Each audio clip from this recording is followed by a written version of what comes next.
시작된 통합진보당의 내분. 비례대표 후보 선거가 선거 관리 능력 부실에 의한 총체적 부실 부정선거로 규정한다. 정당성과 신뢰성을 완전히 잃었다는 부풀리기식 결론은 모든 면에서 받아들이기 힘듭니다. 지난 4일 열린 경북운영위에서 공동대표단과 비례후보 전원 사퇴를 권고했지만 벌을 자청해서 받는 것으로 그렇게 이해해 주시면 감사하겠고, 이정희, 이석기 등을 중심으로 한 이른바 당권파는 진상조사 결과를 정면으로 부정하며 일부 비례 당선자들은 사퇴를 거부했다.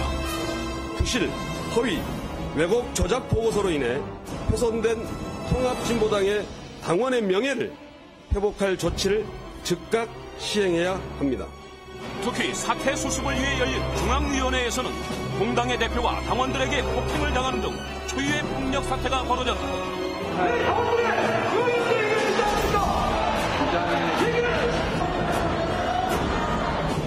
그러나 비당권파 중심의 중앙위 의장단은 전자투표를 통해 강기갑 원내대표를 비상대책위원장으로 하는 혁신비례의 구성안과 비례대표 사퇴 결의안을 통과시켰다. 중앙위원회에서 그런 결정과 요구를 하였기 때문에 그 당사자들께서 그렇게 하실 것이라고. 하지만 이석기, 김재현 당선자가 사퇴를 받아들일지 여부가 여전히 변수로 남아있어 봉합이 쉽지 않을 전망이다. 지난 4.11 국회의원 총선거에서 제3당이 된 통합진보당. 하지만 이번 사태로 인해 진보 정치의 위기라는 평가도 나오고 있는데 통합진보당 사태의 원인과 해법, 그리고 위기에 처한 진보 진영이 사태를 수습하고 헤쳐나갈 방향에 대해 집중 토론해봅니다. 네, 100분 토론입니다. 먼저 오늘 함께해 주신 네 분의 토론자분 소개해 드리겠습니다. 김진 중앙일보 논설위원 나오셨습니다. 안녕하세요. 예, 그리고 옆에는 홍성걸 국민대 행정정책학부 교수 나오셨습니다. 네, 안녕하십니까. 예, 맞은편 쪽입니다. 진중권 동양대 교수 모셨습니다. 안녕하십니까. 예, 그리고 이철희 두문정치전략연구소 소장 나오셨습니다. 예, 안녕하십니까. 예, 고맙습니다. 늦은 밤입니다만 오늘 방청석에는 22기 시민 논객 여러분 그리고 방청객 여러분께서 함께해 주셨습니다. 고맙습니다. 시청자 여러분께서도 방송 도중에 인터넷으로 의견을 주시면 방송 도중에 소개해드리는 시간도 갖도록 하겠습니다. 본격적인 토론을 시작하기에 앞서서 먼저 좀 발언을 드리겠습니다. 참고로 저희 100분 토론에서는 오늘의 이 토론을 위해서 통합진보당의 대표와 대변인을 비롯한 당직자, 그리고 비례대표 당선인과 지역구 당선자 등 여러분들에게 오늘 100분 토론의 의제를 놓고 함께 참여해 주실 것을 부탁드렸습니다만 통합진보당 관계자 여러분께서는 당내 문제를 놓고 온 국민이 지켜보고 있는 토론 프로그램에서 논의를 하는 것은 온당치 않다라는 입장에 토론에 출연을 거부하셨습니다. 이 점에 대해서는 밝혀드리고 또 유감스럽게 생각합니다. 대신에 오늘 100분 토론에서는 토론 중간에 강기갑 비대위원장을 전화로 연결해서 의견을 듣는 시간 갖도록 하겠습니다.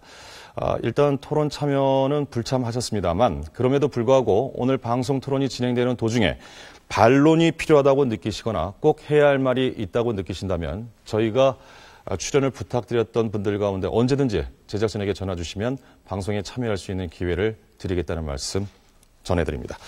그럼 지금부터 본격적인 토론에 들어가도록 하겠습니다. 앞서서 화면으로도 확인하셨습니다만 통합진보당 사태가 지금 굉장히 심각한 상황입니다. 직접적인 얘기부터 좀 드려야 될 것 같은데 오늘 이석기 그리고 김재현 당선자가 의원 등록을 했고 배지를 받아갔다는 소식, 그리고 이 소식과 관련해서 인터넷에서도 굉장히 또 비난이 들끓고 있습니다.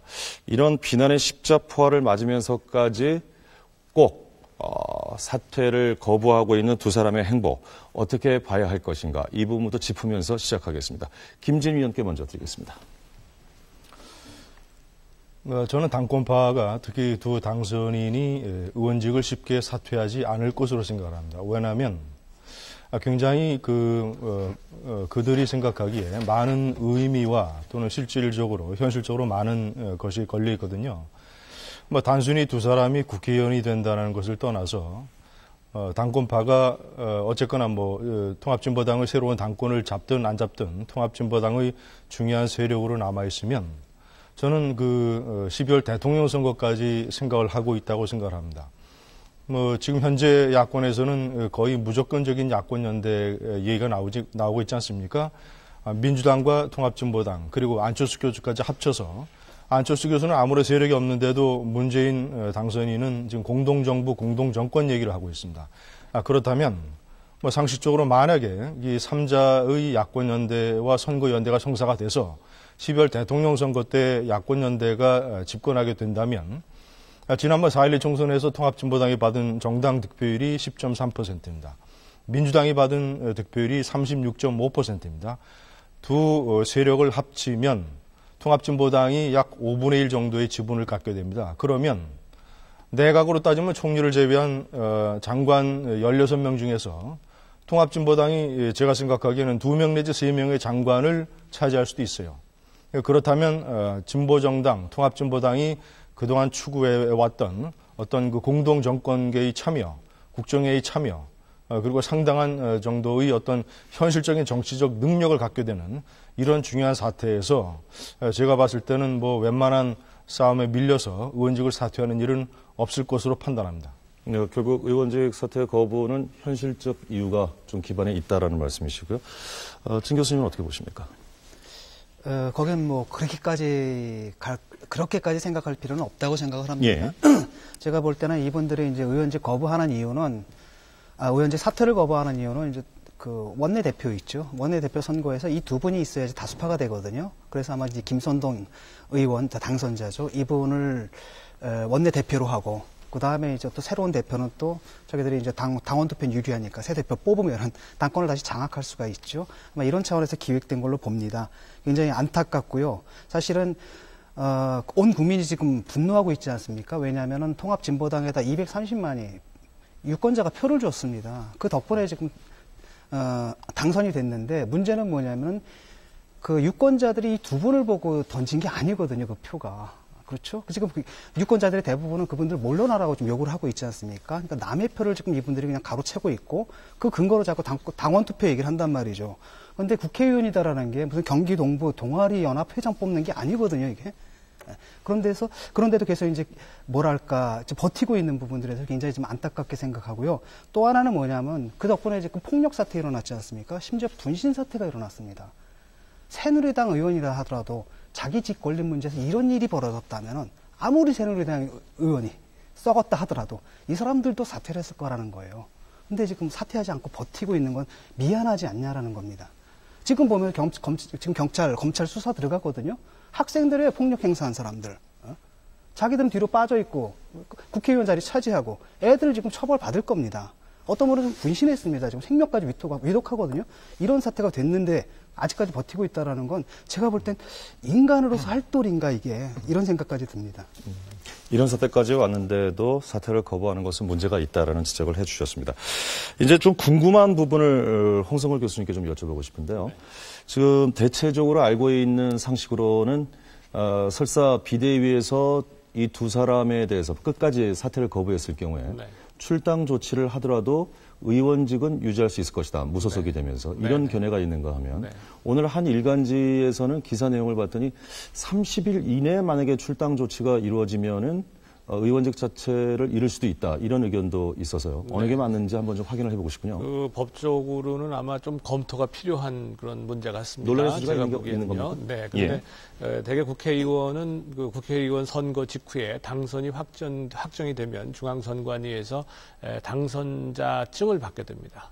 따라서 국회의원의 임기가 시작되지 않는다 하더라도 그 이전에 이미 국회의원 당선자의 신분이 되는 거죠. 당선인의 신분이 됩니다. 따라서 제가 보기에는 비례대표의 이 공직선거법상의 비례대표의 취지를 고려할 때에 그리고 비례대표가 본인의 사퇴라든가 혹은 자진 탈당 이외에는 말하자면 그 국회의원직을 그냥 유지할 수 있도록 해놓은 그런 그 공직선거법의 취지를 고려할 때에는 제가 생각하기에는 30일이라고 하는 것은 별 의미가 없는 것 같다. 임기가 시작하기 이전이라도 만약에 출당이 된다면 출당 조치가 된다 하더라도 무소속으로서 의석은 유지할 수 있을 것 같다는 생각이 저는 듭니다. 그런데 그것이 제가 법학자는 아니니까 이 통설이라고 얘기할 수는 없고요. 상당한 논란은 있을 수 있다 이렇게 봅니다. 결국 본인이 사퇴 의사를 밝히지 않는 한 의원직을 계속 유지하게 될 것 같다라는 전망을 좀 해주신 것 같고, 그러나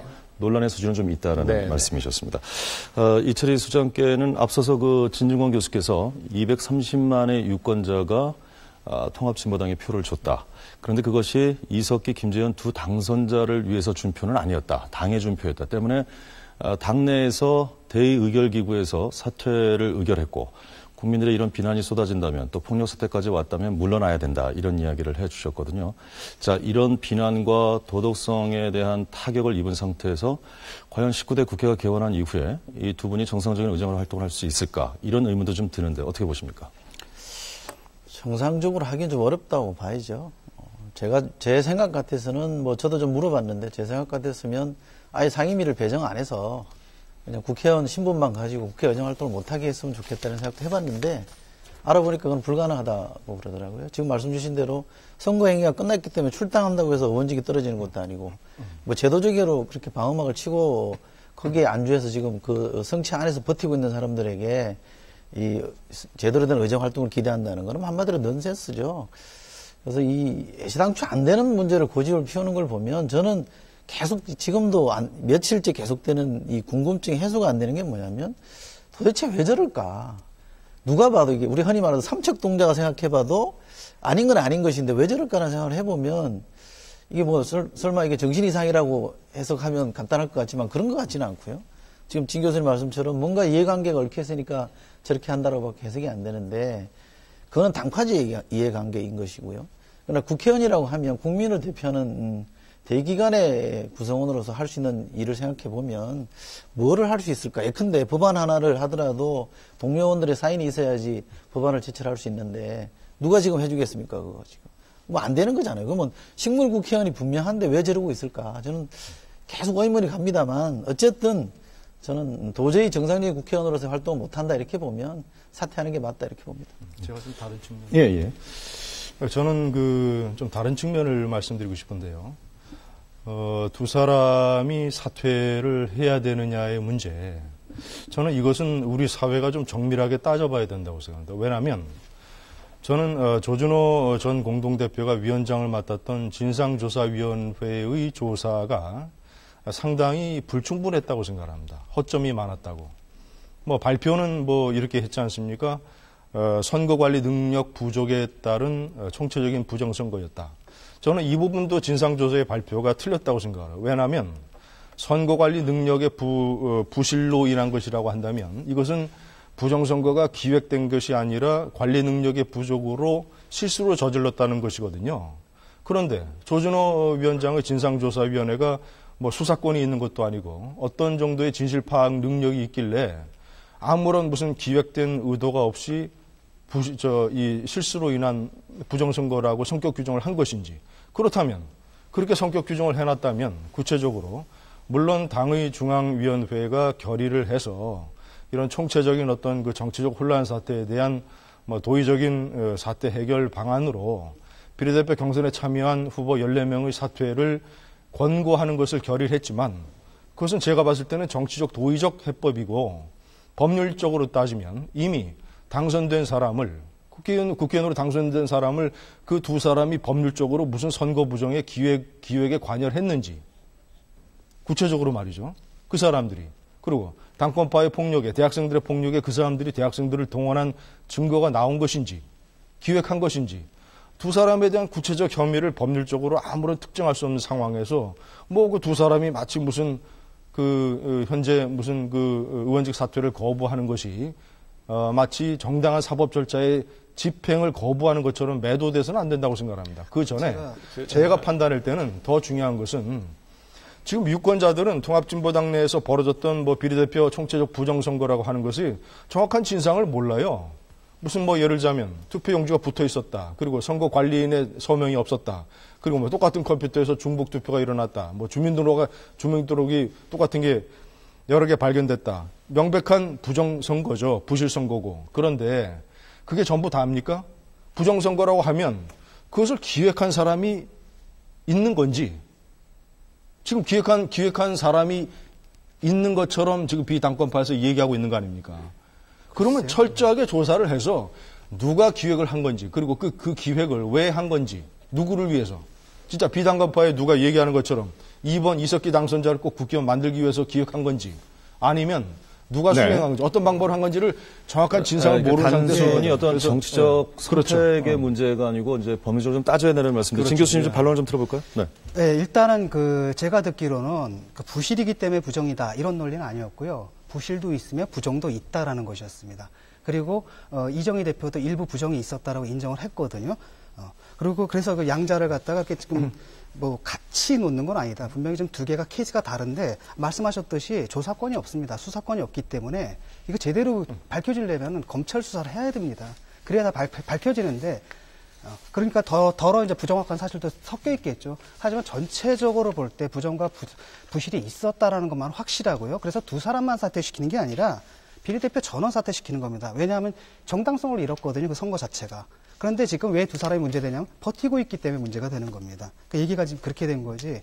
그리고 더 나아가서는 만약에 이제 그쪽에서 실제로 말씀하신 대로 조사 보고서에 문제가 좀 있긴 있을 겁니다. 왜냐하면 수사권이 없는 상태에서 했기 때문에. 하지만 또 검찰 수사가 들어가면 이제까지 밝혀지지 않은 다른 사실이 나올 수도 있는 거고요. 만약에 그쪽에서 당권파 측에서 자기들이 정당하다라고 얘기한다면 정확하게 수사권을 가진 검찰에 수사를 의뢰해서 거기서 자기들이 억울함을 벗는다든지 이렇게 얘기될 문제고, 또 하나 구별해야 될 문제가 이런 겁니다. 예를 들어가지고 한나라당에서 최구식 의원인가요? 그분 유죄 확정되기 전에 출당시켰지 않습니까? 그건 뭐냐면은 사법적 책임과 정치적 책임은 다르다라는 거예요.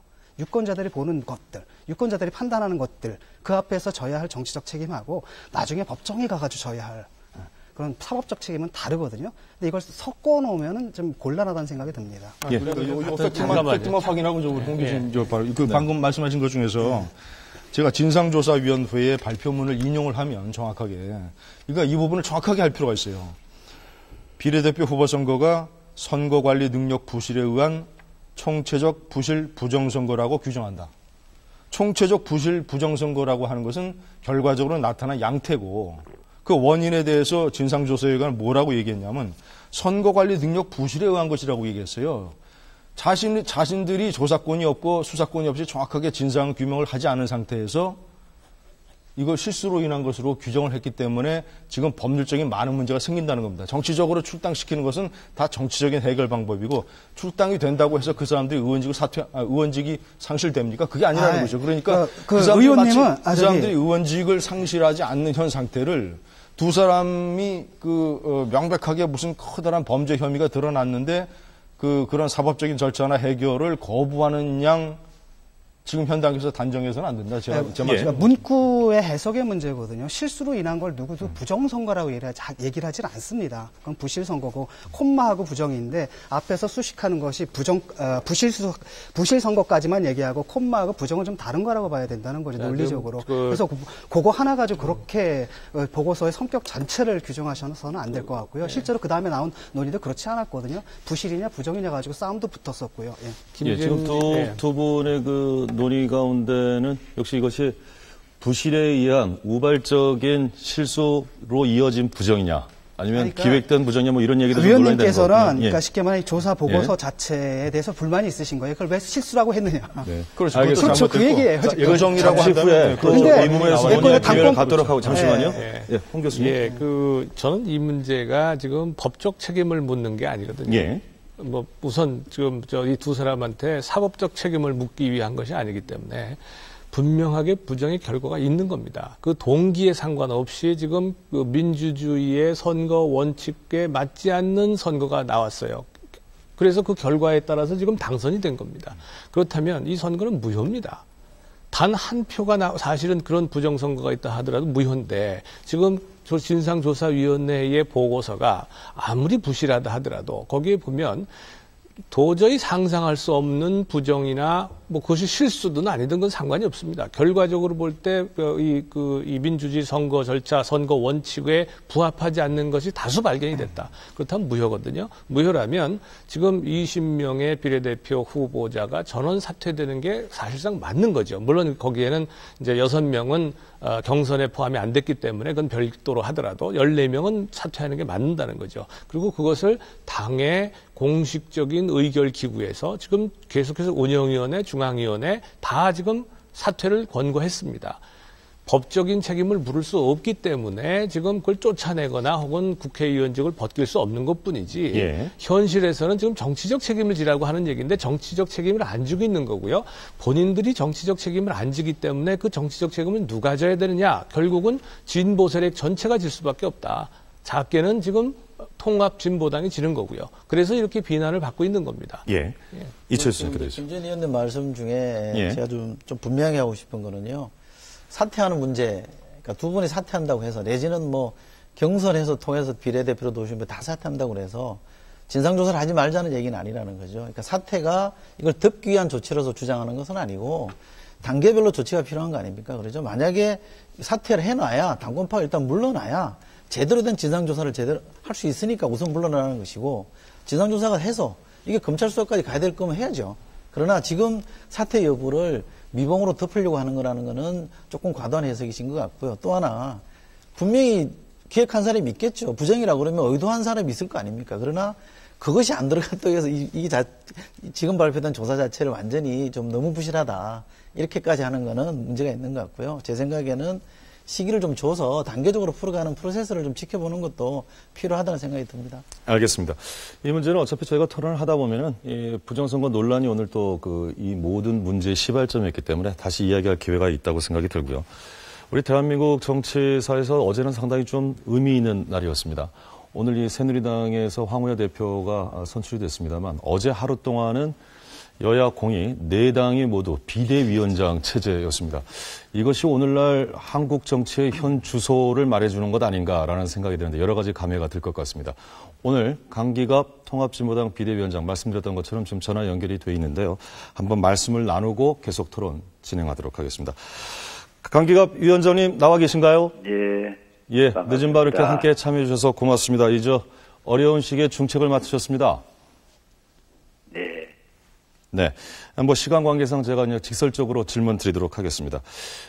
이제 비대위를 꾸리셔야 될 테고요. 이 언론 발표를 보니까 내일까지는 비대위를 확정돼서 발표할 것이다라는 예측도 나오고 있습니다만 초미의 관심사는 이 비대위 안에 당권파가 참여할 수 있을 것인가 이를 굉장히 주목해서 보고 있습니다. 가능성 어떻게 보십니까? 저희들이 현재 열어놓고 요청을 하고 있습니다만은 아직까지는 확실한 답은 나오고 있지 않습니다. 근데 비대위는 내일 아침에 8시에 당사에서 첫 회의를 엽니다. 그리고 10시에 국회 정론관에서 기자회견을 해서 비대위 공식 출발을 합니다. 물론 이제 외부 인사들은 이제 어제부터 시작되었기 때문에 구성이 좀 더 앞으로 시일을 두고 계속적인 영입을 하도록 그렇게 지금 진행을 할 예정입니다. 일단 내일 아침에 비대위를 시작하지만 성원을 다 채우고 가지는 않겠다는 말씀이시군요. 예, 어제 이제 여러 가지 접촉을 하고 구성을 시작을 했기 때문에 예. 앞으로 점진적으로 외부 인사들은 계속 영입을 시도할 것이고 전체 9명 정도로 구성을 하고 있는데 현재는 내부적으로 5사람 정도 이렇게 구성을 하고 출발을 할 것입니다. 네, 위원장님께서는 만약에 당권파에서 참여 안 한 상태로 진행할 수도 있다는 것으로 해석해도 되겠습니까? 현재는 뭐 시일이 없기 때문에 네. 내부적으로 빨리 준비도 하고 출발을 하면서 예. 계속 채워 나가도록 그렇게 알겠습니다. 할 것입니다. 지금 저희가 토론 지켜보셨겠습니다만 처음 가장 뜨거운 문제가 역시 이 이석기, 김재현 당선자를 비롯한 비례대표 총 사퇴 문제입니다. 비대위에서도 이 문제 어차피 다룰 수밖에 없는데 당내 의결기구에서 결정한 내용이 지금 거부당한 상태고요. 지금 당권파에서는 비대위도 인정하지 않는 것으로 제가 언론 보도에서 봤습니다만 위원장께서는 이 비례대표 후보 총 사퇴 가능할 거라고 보시는지요? 네, 저희들이 최선을 다해서 노력하겠습니다. 비대위 역할이 어떻든 뭐 국민들 앞에 정치라는 것이 포괄적으로 책임지는 그런 모습으로 이렇게 해야 되기 때문에 저희들로서는 중앙위 최고 의결위에서 결정하는 이 사안을 당사자들이 꼭 그대로 받아들이기를 희망하고 또 기대를 하고 그렇지 못할 때 저희들도 최선을 다해서 뭐 상고 처리를 겪더라도 이걸 받아들이도록 해야 되지 않겠습니까? 최선을 다하겠습니다. 시간은 뭐 촉박합니다만. 예. 희망을 가지고 최선을 다해보겠다는 위원장님의 입장은 이해가 됩니다만, 뭐, 앞서 나온 말씀 가운데, 헌정사상 없었던 당원이 당대표를 폭행하는 폭력 사태가 있었고요. 또 분신 사건도 있었습니다. 게다가 당권파에서는 일절 중앙의결기구의 결정을 부정하고 있고 비대위도 인정하지 않겠다라는 입장인데 이것이 일각에서는 분당으로 가는 것 아닌가, 거의 지금 분당 수순 아닌가 이렇게 보고 있습니다. 또 민노총에서 좀 지지 철회 의사가 있는데 이것도 분당으로 가는데 어떤 역할을 하지 않을까 이렇게 보고 있거든요. 위원장님께서는 어떻게 보시는지요? 예, 저희들은 물론 예, 그런 어려운 국면도 있지만은 좀 긍정적으로 보고 또 비대위가 어떤 역할을 어떻게 하느냐에 따라서 또 달라질 수도 있다고 생각합니다. 저희들이 이제 이렇게 다 비대위 핵심 비대위의 위원들이 다 구성이 되지 않았는데도 내부 인사 중심으로 해서 출발한다는 것은 그만큼 일정이 바쁘고 갈 길이 멀다 하는 것 때문에 출발을 하는 겁니다. 내일 저희들 기자회견하고 또 민주노총도 방문을 할 것이고 여러 가지 일정들을 좀 잡아서 발빠르게 진행을 해 나가겠습니다. 예. 오늘 그 네 분의 패널 분들의 토론 앞서서 좀 지켜보시면서 전화 통화 기다리셨을 텐데 우리 패널 분들 가운데 질문이 있으시면 좀 드리도록 하겠습니다. 어느 분이 질문하시겠습니까? 예. 먼저요. 예, 진 교수님 혹시 예. 김 의원님 하시겠습니까? 예. 예, 강기갑 비대위원장님 어려운 시기에 중책을 맡으셨습니다. 중앙일보 김진논 논설위원입니다. 제가 생각하기에는 조진욱 전 공동대표가 위원장을 맡았던 진상조사위원회의 조사 형식이나 결과가 상당히 불충분한 것 같은데 정말로 많은 유권자들이 납득할 수 있는 만약에 부정선거라면 누가 기획을 했고 누가 수행을 했으며 어떤 방법이 이루어졌는지 그런 것들을 규명할 수 있는 방법이 있는 건지 아니면 그리고 그렇게 하실 의지가 있는 건지 그리고 당내에서 진상조사 특위가 추가로 조사를 해서 또 규명하는 데 실패한다면 검찰의 수사를 의뢰할 생각은 있으신 건지 여쭤보고 싶습니다.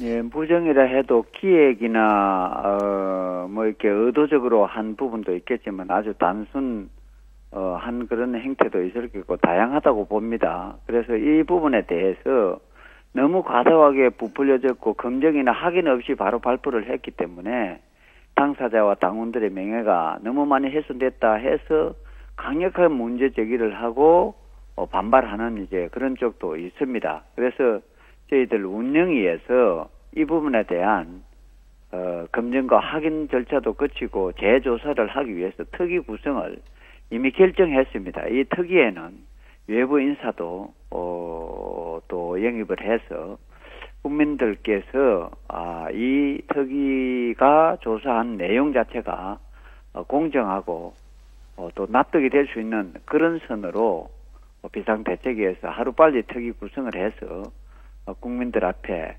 궁금증과 여러 가지 부족한 부분들을 풀고 채워나가도록 그렇게 하겠습니다. 알겠습니다. 한 번만 더 좀 받아볼까요? 진 교수님. 예. 예, 안녕하십니까. 진중권입니다. 네, 반갑습니다. 반갑습니다. 제 질문은 비대위가 출범했으니까 모든 걸 변수로 놓는 건 당연하다고 보는데 지금 상황은 예를 들어가지고 당권파 측에서 비례대표 사퇴를 거부하는 것은 더 이상 변수가 아니라 상수인 것 같습니다. 그래서 정작 국민들이 궁금한 건 그 다음엔 어떻게 할 거냐. 저들이 그렇게 물리력을 동원해서까지 버티고 있는데 계속 그럴 거라면 어떻게 할 것이냐. 여기에 대해서도 비대위에서 논의하게 될 것인지 궁금합니다. 네, 우선 내일 아침에 첫 번째 회의 내용 자체가 비례사퇴 문제에 대해서 논의를 해서 이 부분에 대한 일단은 입장을 밝힐 것입니다. 그렇기 때문에 법적으로 보면 이거는 당사자가 끝까지 사퇴를 안 하면은 어쩔 수가 없는 상황이지 않겠습니까?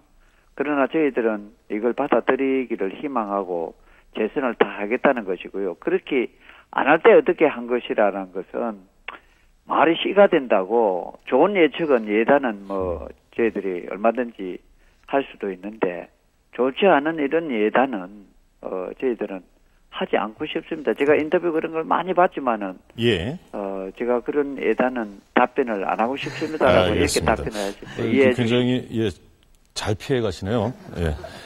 마지막으로 홍성걸 교수님 질문 짧게 하나 부탁드리겠습니다. 네.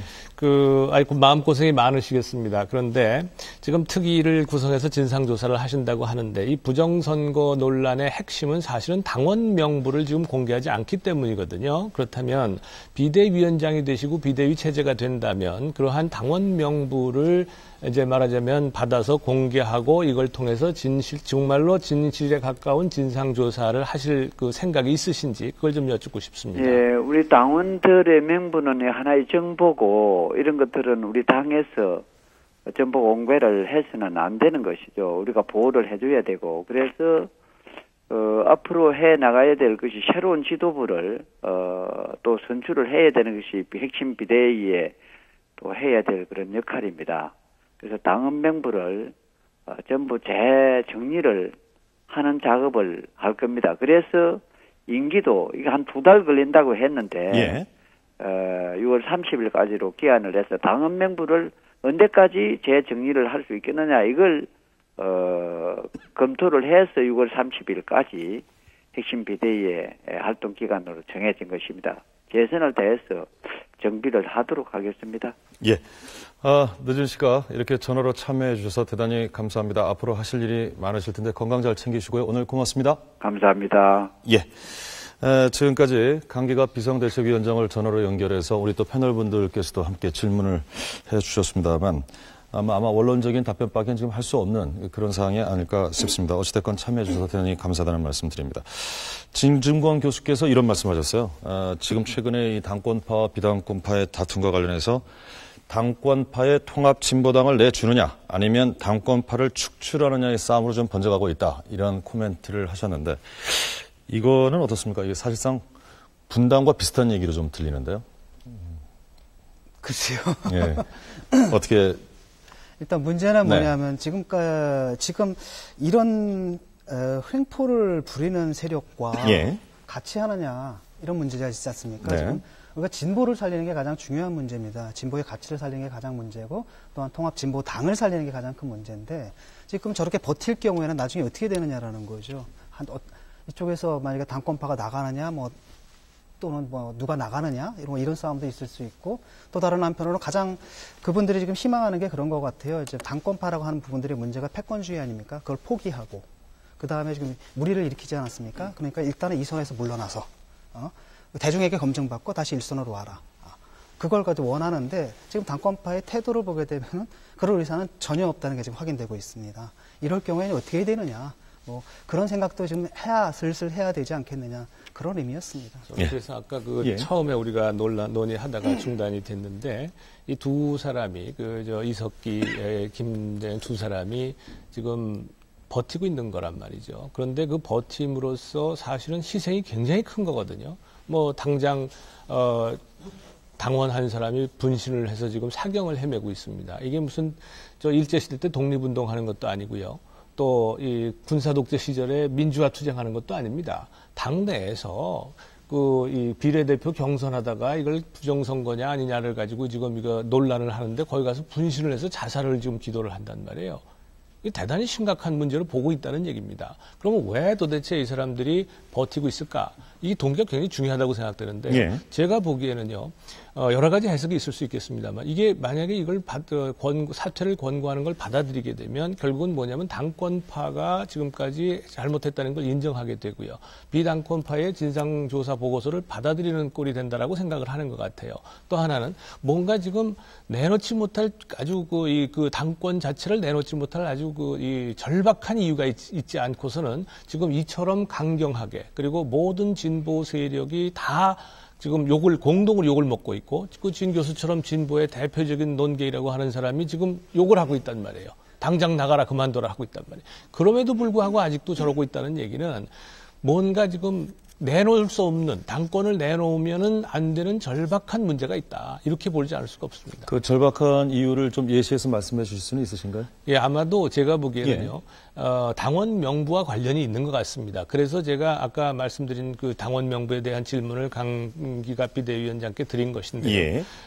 이 진상조사 보고서가 이렇게 부실할 수밖에 없었고, 그 다음에 실제로 확인할 수 없었던 가장 근본적인 이유는 당원 명부를 공개하지 않기 때문입니다. 그걸 우리가 밖으로 공개하라는 얘기가 아니고요.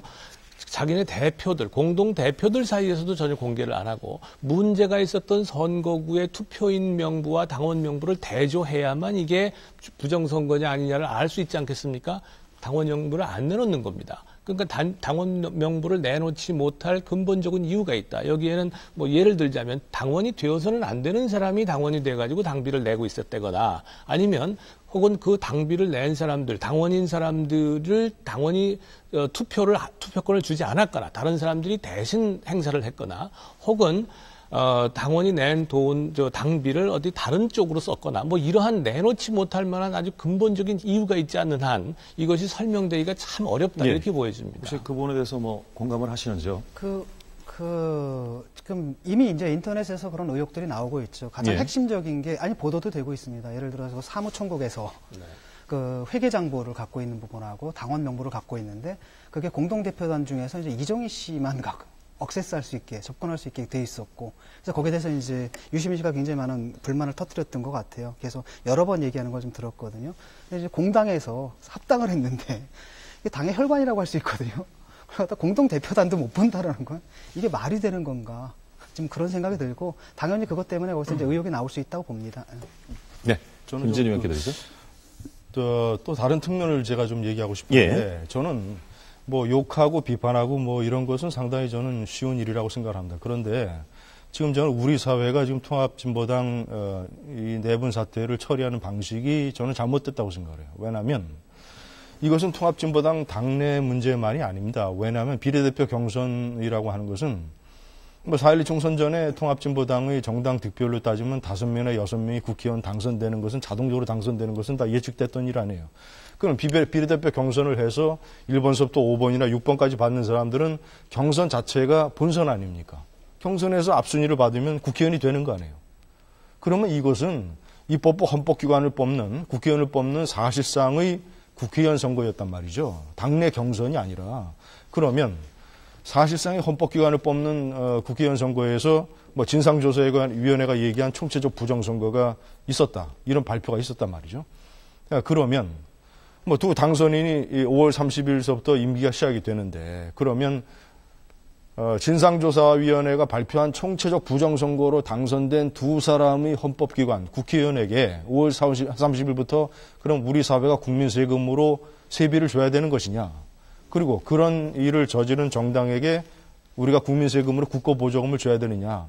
이거는 우리 사회가 어떻게 처리하고 해결해야 될 중요한 모순적 상황이 5월 30일부터 발생하는 것이거든요. 그러면 이것을 당내에 맡길 게 아니라 우리 사회가 어떻게 해서든지 이 문제를 해결을 해야 된다. 그런데 저는 굉장히 통합진보당이 지금 어수룩하고 상당히 불충분하게 한다는 것이죠.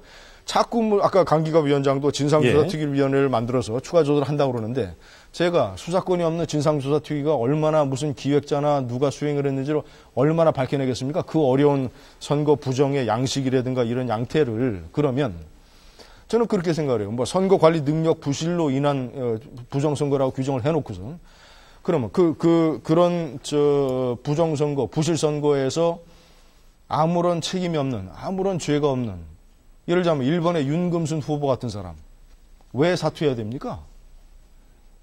당에서 당신은 비례대표 경선에 나가라. 그래서 비례대표 경선에 나갔어요. 그런데 자기도 모르게 무슨 관리 능력 부실인지 누가 부정을 했는지 부정선거가 저질러졌어요.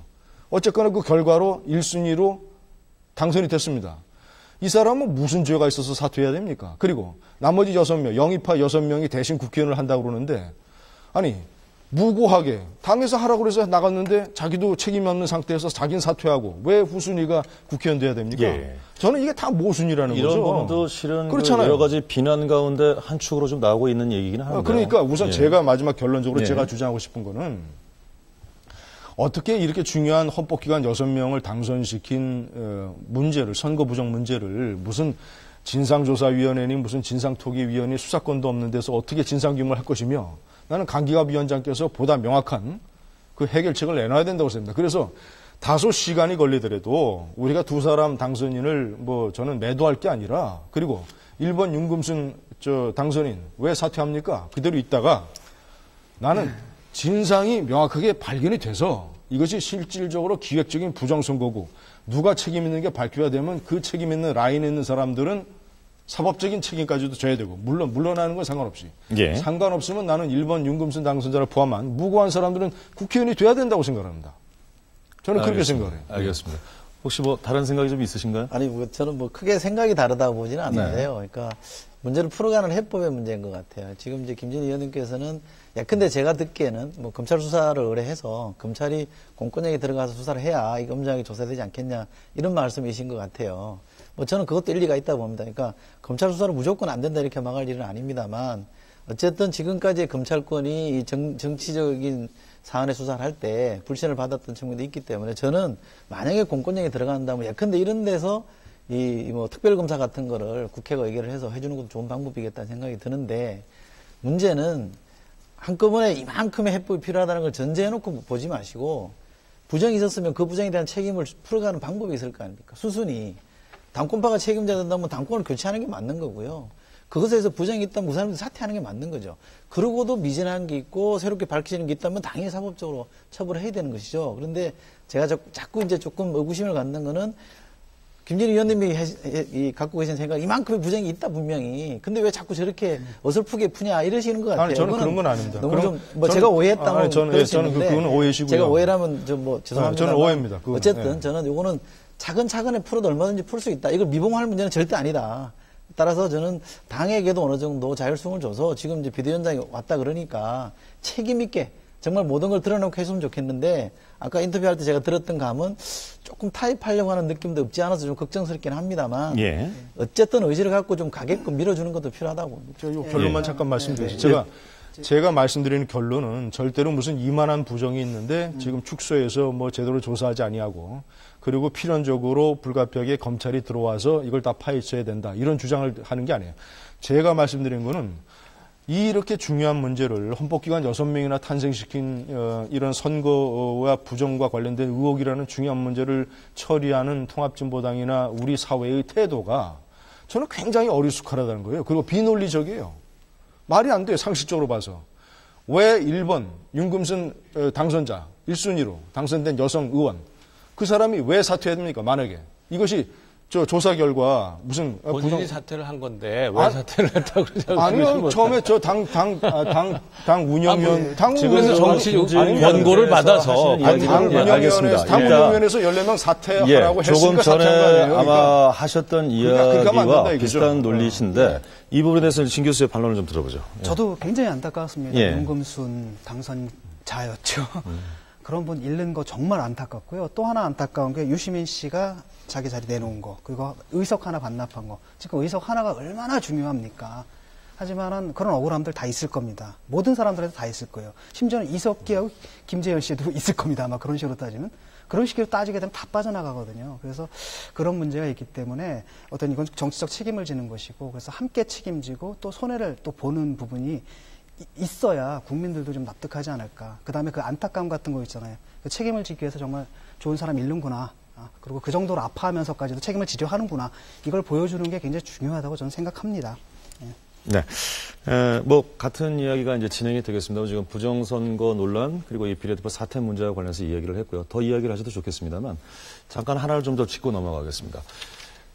이 이정희 공동대표와 관련해서는 그간 이 진보 진영뿐만 아니라 대부분의 그 정치계에서는 가장 유연한 진보 정치인이다. 뭐 또 화제가 많지 않았습니까? 이 대학 입학을 할 때도 뭐 인문계 전체 수석이었죠. 그 이후로 아주 탄탄대로 정치인으로서 또 특히 여성 정치인으로서 미래의 굉장히 희망으로 부각이 됐었습니다만 최근에 그 4.11 총선 이후 또는 이 비례대표 경선 부정 논란 또 그 이후에 폭력 사태로까지 오는 가운데서 보여줬던 몇 가지 태도들이 갑작스럽게 그 좋던 이미지의 추락으로 지금 변질이 되고 있습니다. 그래서 일부 언론에서는 버티기, 억지, 말의 번복 이런 비난까지 나오고 있거든요. 그렇게까지 한 정치인의 자산과 미래를 버리면서 지키고자 했던 것이 지금 표면상으로 내고는 알 수 없습니다만 이석기, 김재원 두 당선인을 지키려고 했던 것 아닌가. 과연 이것이 이 두 사람을 지키기 위한 가치와 바꿀 만한 일인가에 대해서는 많은 국민들이 좀 의구심을 가지고 있습니다. 이 부분에 대해서 어떻게 생각하시는지 진중권 교수께 먼저 드리겠습니다.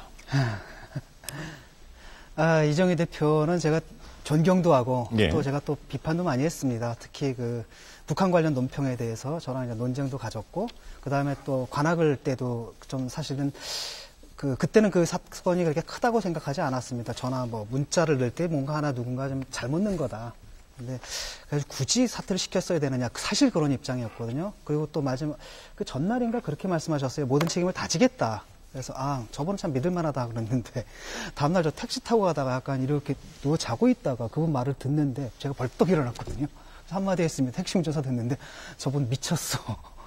완전히 그러니까 놀랬던 겁니다. 사실은 제가 왜 그분한테 기대했냐면 NL이라는 세력이 있지 않습니까? 네. 그 세력들이 좀 낡은 생각을 갖고 있는데 운동권 그런 NL 운동권에서 이제 합법 정당 정치로 나올 때는 자신들의 이념적인 정체성을 완화시켜야 됩니다. 대한민국 그러니까 정당사가 있지 않습니까? 정당 정치 문화에 맞는 수준으로 희석시켜서 나오고 또 하나 두 번째가 그 민주주의적 조직 원리 있지 않습니까? 그걸 지켜서 나와야 되는데 그런 세력이 사실 없어요. 그쪽에. 그러다 보니까 자꾸 유시민 씨하고 심상정, 노회찬 이런 명망가들 있지 않습니까? 대중적으로 검증받은 정치인이 없었던 일이다. 이분이 유일하게 나왔기 때문에 저는 오히려 그분한테 이 세력도 이렇게 변할 수 있겠구나라고 희망을 한 게 걸었고 굉장히 지켜주고 싶었던 부분이 있었습니다. 근데 완전히 배신당한 거죠, 이번에. 그래서 그 진보의 아이들에서 정말 그 척키로 보이더라고요, 정말로. 예. 뭐 그런 비유도 하셨었죠. 예. 정말 충격적이었고.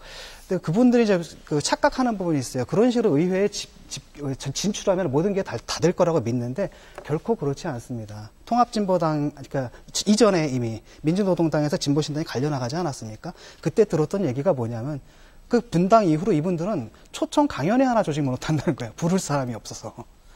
이 사람들은 자기 조직 내에서는 실세고 조직 내에서 무슨 조직 역량을 가진 뭐 이석기 뭐 이런 분들 그럴진 몰라도 대중적인 영역에 나와서 자기의 정치적 이념, 정책을 떳떳하게 밝히고 대중과 호흡하고 하면서 검증을 받은 사람들이 없어요. 그러다 보니까 자꾸 편법으로 들어오는 겁니다. 이렇게 내세워서 선거 치러서 그렇게 얻어진 걸 가지고 자기들은 검증도 없이 이렇게 들어오려고 하는 거잖아요. 근데 그게 되겠냐라는 거죠. 근데 이제 이 질문의 핵심은 실은 일반 저희가 상식으로 생각할 때 그 정치인의 판단이라고 하는 것이 본인이 쌓았던 소중한 이미지와 자산을 한꺼번에 잃을 수 있는 상황으로까지 굉장히 좀 악수를 두면서 왔거든요. 이것이 과연 본인의 선택이겠는가 아니면 그렇지 않은 다른 무엇이 있겠는가에 대한 뭐 조국 교수는 실체 없는 실체라는 얘기도 했었습니다만 이제 그런 논의가 사실 국민들이 좀 의혹을 가지고 있는 부분이거든요. 그래서 제가 보기에도요. 예. 뭐 말씀하신 것처럼 이정희 대표는 참 진보의 아이콘이었고 뭐 예. 똑똑하기로 말하면은 둘째가라면 서러울 사람 아닙니까? 저는 그 얘기할 때 보면은 직접 만난 적은 없습니다만 군더더기 하나 없이 얘기를 하는 스타일이더라고요. 아주 필요한 말만 절제돼서 하고요. 흥분하는 법이 없고. 그런데 이번 사태 진전되는 걸 보면 그렇게 똑똑하고 그렇게 논리적인 사람이 지금 며칠간에 하는 행동이나 언행이 비논리적이라는 걸 모를 리가 없습니다. 저는 그렇게 생각을 합니다. 그래서 이렇게 비논리적이라는 걸 알면서도 그렇게 할 수밖에 없는 이유가 뭐냐가 대단히 궁금해지는 거예요. 그래서 결국은 뭐냐면 우리가 밖에서는 알 수 없는 뭔가 지금 이렇게 하지 않으면 안 되는 절박한 이유가 뭐냐. 아까부터 제가 자꾸 절박하다고 말씀을 드리는 이유는 그렇게 하지 않으면 지금 그 소위 이 통합진보당 내에 민족해방 전선 계열이라고 하는 NL 계열이 지금 더 이상 설 자리가 없다는 얘기가 된단 말이죠. 그 이유가 뭐냐? 그것을 우리가 좀 파악을 해야 되는데, 사실 오늘 같은 날 좀 그쪽에서 나오셔서 좀 같이 얘기를 했으면, 그러면 우리가 참 많이 알 수 있었을 텐데, 그게 대단히 아쉽습니다. 예, 아마 이 토론을 지켜보고 계실 것 같은데, 앞에 모두 발언에서도 말씀드렸습니다만, 혹시 반론이 필요하거나 의견 개진이 필요하시면 전화는 열어놓도록 하겠습니다. 참여를 다시 한번 기대해 보겠습니다. 예, 김의원 교수님.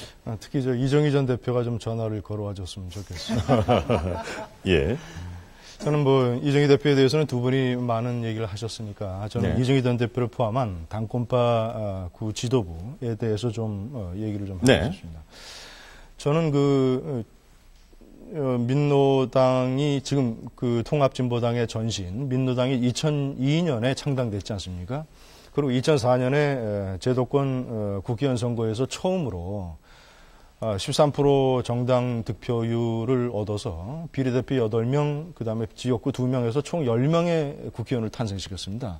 그때 신문기사를 여러분께서 기억하실지 모르지만 10명의 국회의원들이 보여준 그 검소하고 소박한 생활 양식 또는 그런 국회의원 초년병 시절의 그런 모습들, 그래서 상당히 많은 국민들로부터 신뢰와 호평을 받았던 측면이 있었던 것이 사실이에요.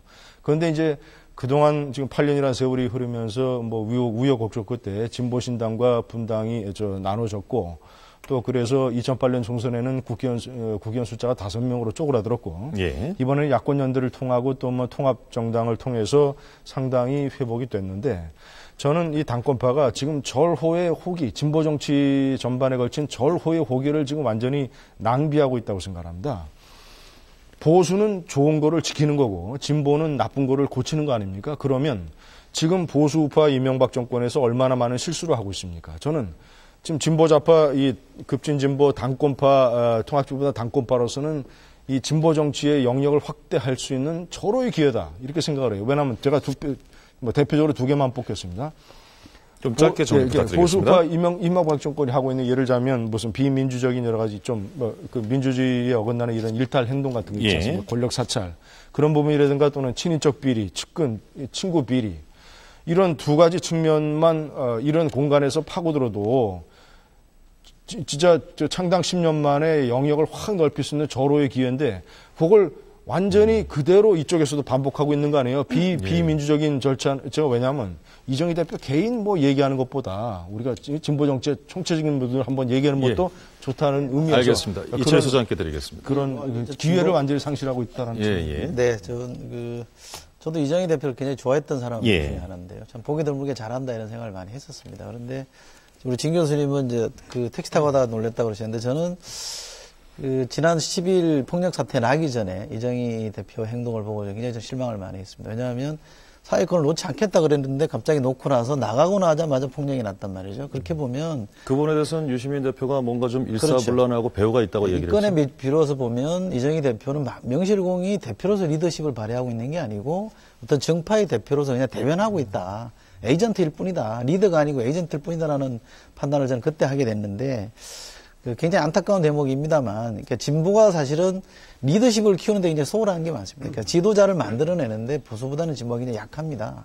왜냐하면 논리를 앞세우고 명분을 앞세우고 막 따지기를 좋아하다 보니까 그런데 저는 지금의 통합진보당의 사태도 해결할 수 있는 방법 중에 하나가 비대위원장이 상당히 강한 리더십을 발휘하는 게 저는 옳다라고 봅니다. 이게 적당히 타협해서 서로가 좀 참자, 우선 이 위기를 넘기자 이런 식으로 가면 될 일이 아니고 가장 강력한 리더십을 발휘해서 근본적으로 저는 파헤쳐야 된다고 보거든요. 그런 점에서 강력한 리더십에 대한 문제의식을 진보가 좀 가졌으면 좋겠고요.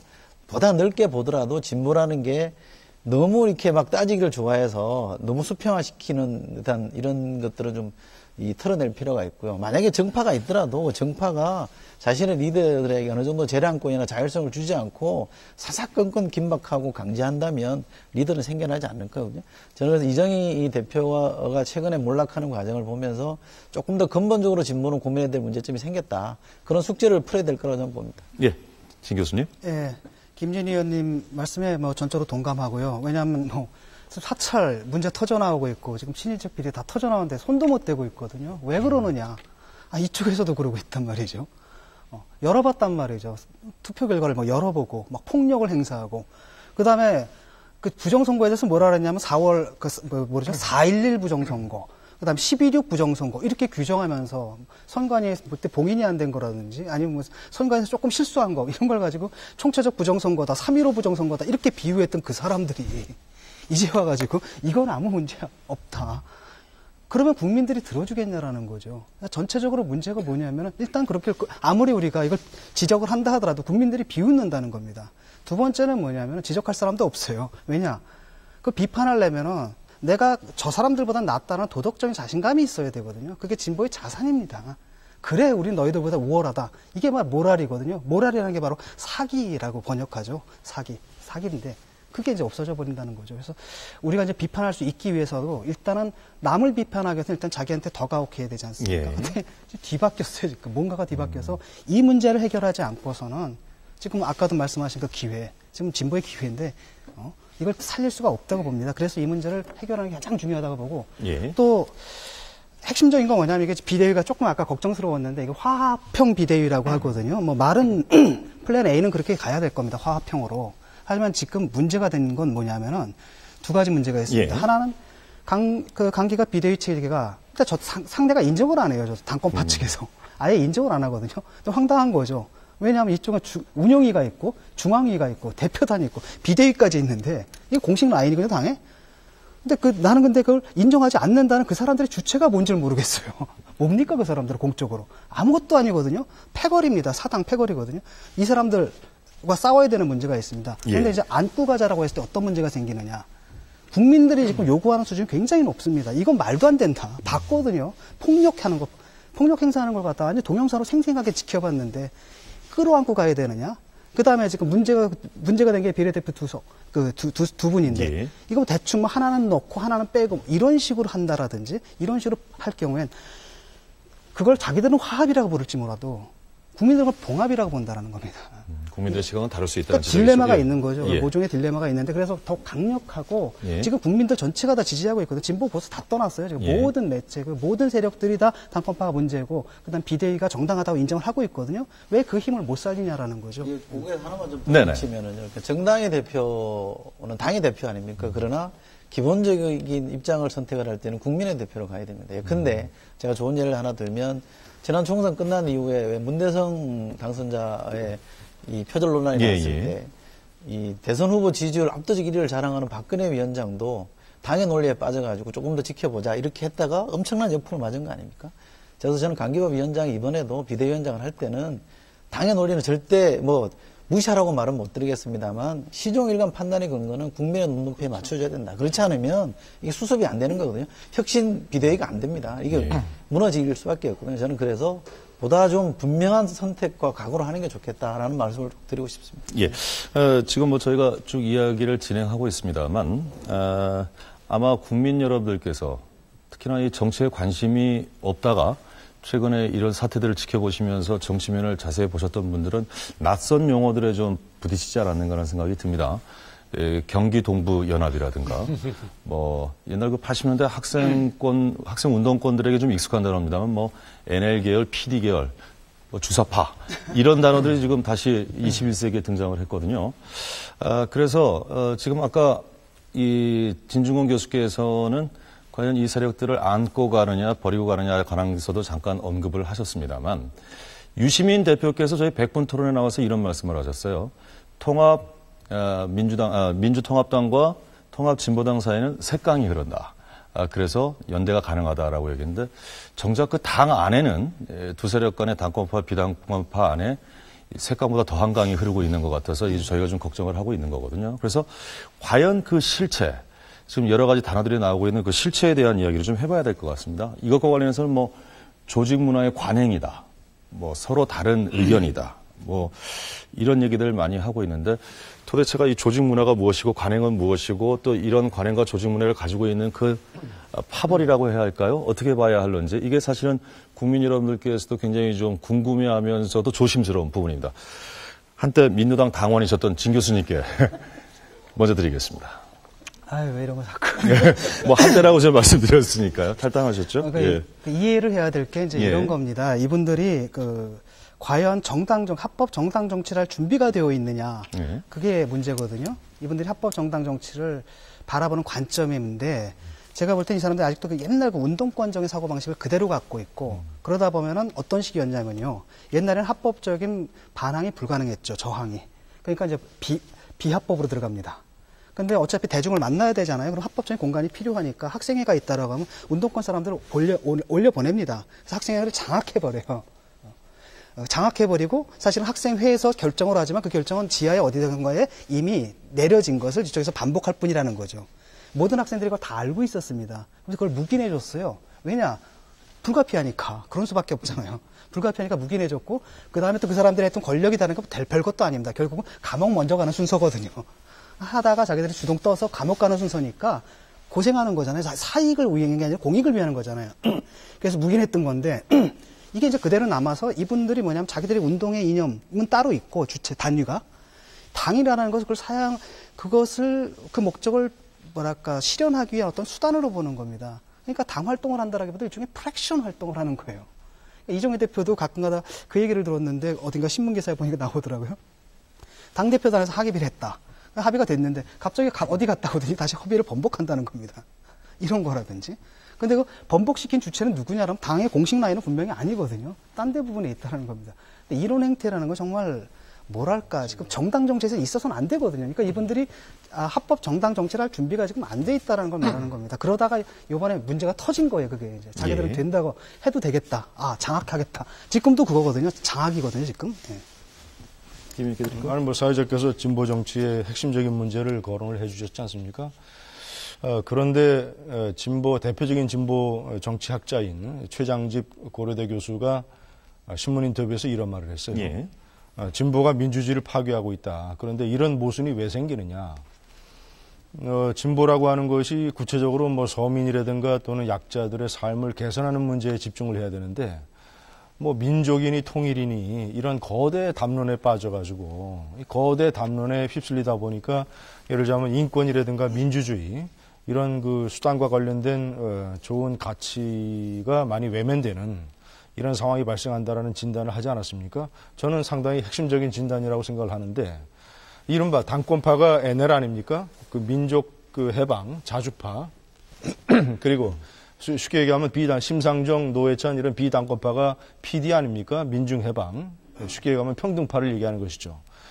그런데 저는 지금 당권을 잡고 있는 NL파, 민족해방파가 저는 어떤 시대의 문제를 잘못 읽고 진보 정치의 방향을 아주 잘못 잡고 있다고 생각합니다. 왜냐하면 제가 간단하게 말씀드리면 저는 이념에는 이념 1과 이념 2가 있다고 생각합니다. 이념 1이라는 건 뭐냐? 예를 들자면 공동체의 역사적 정체성이라든가 또는 외교 안보, 국가 안보 또는 북한을 어떻게 볼 것이냐 이런 것에 관한 것이 이념 1이고 이념 2는 공동체를 어떻게 운영할 것인가에 관한 구체적인 방법은 예를 들자면 경제, 복지, 세금 또는 소수자, 약자 배려 이런 것들이 이념 2란 말입니다. 근데 현재의 시대적 상황은 우리 사회의 중요한 문제가 뭡니까? 양극화네요. 양극화. 못 사는 거. 서민과 약자들이 못 사고 경쟁에서 밀려나면 많이 도태되고 어렵게 사는 거.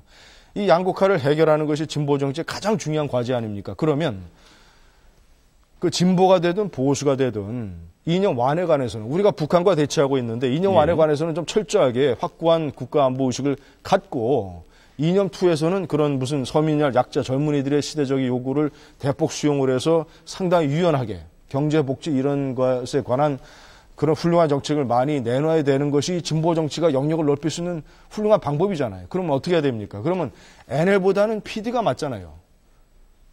민중해방, 평등파로 해야지. NL은 말이죠. 민족해방파는 우리나라의 모순을 우리가 미국 제국주의 종속 식민지이기 때문에 빨리 이것을 미제로부터 해방시키고 북한과 어떤 연방제의 결속을 통해서 전체적인 민중의 삶을 해방시키고 나아가게 해야 된다는 건데 저는 이거는 국가안보라는 측면, 아까 말씀드린 이념 1이라는 측면에서 완전히 번지수를 잘못 잡고 있다. 이념 얘기가 잠깐 나오게 된 것은 예를 들면 민족해방이라든가 민중민주주의 얘기가 좀 나오고 있습니다만 일테면 지금 최근에 이 종북이라는 단어가 또 지금 떠오르고 있어서요. 아마 그 이념과 관련돼서는 그런 부분을 좀 지적하신 게 아닌가 싶은데 홍성월 교수께 드릴까요? 종북성 얘기는 어제 오늘 얘기는 아니고요. 노회찬, 심상정 이런 분들 소위 그 민중 계열이죠. 민중 계열이 과거에 민노당에서 갈라지게 된, 그래서 진보 신당을 창당하게 된 직접적인 계기가 바로 종북성 문제지 않습니까? 그래서 NL 계열은 절대적으로 북한과 관련해서는 단 한마디도 입에 낸 적이 없다. 지금까지 북한 인권 문제라든가 혹은 3대 세습 문제라든가 연평도 포격 사건이라든가 모든 문제에 있어서 지금 한마디도 북한에 반하는, 북한의 이익에 반하는 혹은 입장에 반하는 얘기를 한 적이 없으니까 뭐 그런 비판이 나오는 건 당연한 것 같고요. 저는 그것보다는 이 소위 관행이다 조직 문화다라고 지금 설명을 하고 있습니다. 내부적으로. 저는 오히려 그런 의식이 대단히 지금 위험하다라고 생각을 하는 겁니다. 국민들이 지금까지는 뒤에 가려져 있기 때문에 몰랐어요. 유권자들이. 그래서 이제 많은 표를 드렸습니다. 230만 표 드렸어요. 그리고 10.3%죠. 비례대표 6자리를 줬습니다. 그런데 주고 나서 보니까 그동안 베일에 가려서 몰랐는데 이거 하는 뭐 이렇게 표현해서 죄송합니다만 하는 짓을 보니까 이건 도대체가 민주주의적 절차는 이건 아예 없는 거더라. 뭐 그 남이 하는 거는 요만한 것도 부정선거라고 얘기하면서 자기네들은 이만큼 하면서도 절대 부정선거 아니라고 하니까 보는 사람 입장에서 볼 때는 이건 황당한 거란 말이죠. 그래서 저는 오히려 이번 사태가 우리 사회의 진보적 정치 세력의 발전과 성장을 위해서도 지금 전 반드시 필요한 그 사건이었다. 이걸 통해서 소위 진보라고 하는 그런 이름을 걸고서 지금까지 그 활동을 해왔던 종북 세력이 진정한 진보 세력으로부터 분리가 돼서 국민들이 정말 그 진보적인 가치나 이념 그리고 국민들 뭐 양극화를 비롯한 이런 여러 가지 필요한 정책을 가지고 국민들에게 봉사하는 정치 세력을 지지할 수 있게 만들어주는 좀 계기가 됐다. 그래서 저는 오히려 뭐 전화위복이라고 말씀드려야 될까요? 오히려는 다행이라고 지금 생각합니다. 알겠습니다.